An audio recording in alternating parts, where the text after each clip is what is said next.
میں آپ تک حضور کے وہ 4 فرامین پہنچانا چاہتا ہوں جو لاکھوں احادیث کا خلاصہ ہے، اور ان 4 احادیث کو اگر ہم اچھی طرح اپنی روح میں اتار لیں تو ہماری پوری زندگی نور علی نور ہو جائے گی، زندگی میں روشنیاں بھر جائیں گی، زندگی میں اجالے آ جائیں گے، ہماری دنیا بھی اچھی ہو جائے گی، ہماری آخرت بھی اچھی ہو جائے گی۔ پہلی حدیث، انما الاعمال بالنیات، اعمال کا دار و مدار نیتوں پہ ہے۔ نیت اچھی ہے تو صلہ ملے گا، نیت بری ہے تو اچھے عمل کا بھی صلہ نہیں ہے۔ دوسری حدیث، حلال بھی واضح ہے، حرام بھی واضح ہے، اور حرام اور حلال کے درمیان کچھ شبہ والی چیزیں ہیں، زیادہ لوگ انہیں نہیں جانتے۔ جس نے اپنے آپ کو شبہ والی چیزوں سے بچا لیا، اس نے اپنا دین بھی بچا لیا، اپنی عزت بھی بچا لی، اور جو شبہ والی چیزوں میں پڑ گیا گویا وہ حرام چیزوں میں پڑ گیا۔ تیسری بات، حضور نے ارشاد فرمایا کسی شخص کے اسلام کا حسن یہ ہے کہ وہ ہر بے مقصد کام کو چھوڑ دے۔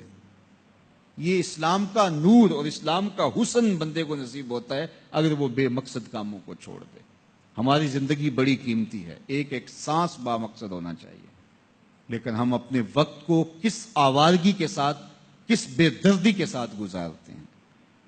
حضرت امام شافعی کہتے ہیں کہ میں نے فقیروں سے 2 باتیں بڑی پتے کی سنی اور انہوں نے مجھے بڑا نفع دیا۔ ایک تو یہ، الوقت سیف قاطع، وقت کاٹ دینے والی تلوار ہے، اگر وقت کو تم کاٹو گے تو ٹھیک، ورنہ وقت تمہیں کاٹ دے گا۔ دوسری بات جس نے مجھے بڑا نفع دیا وہ یہ کہ اپنے آپ کو نیکی کے کاموں میں لگا دو، ورنہ نفس تمہیں برائی کے کاموں میں مشغول کر دے گا۔ اپنے ارد گرد تانا بانا ایسا بن لو، اپنے حالات ایسے بنا لو، اپنی دوستی ایسی وضع کر لو کہ تم نیکی کے ماحول میں رہو، ورنہ شیطان برائی کے اندر مبتلا کرنے میں دیر نہیں کرے گا اور نفس تمہیں جو ہے وہ شر میں مبتلا کر دے گا۔ تو فرمایا کہ کسی شخص کے اسلام کا حسن یہ ہے کہ وہ بے مقصد کاموں کو چھوڑ دے۔ چوتھی حدیث سن لیجئے، میرے حضور نے فرمایا اتنی دیر تک کوئی شخص کامل مومن نہیں ہو سکتا جب تک اپنے مومن بھائی کے لیے وہ پسند نہ کرے جو اپنے لیے پسند کرتا ہے۔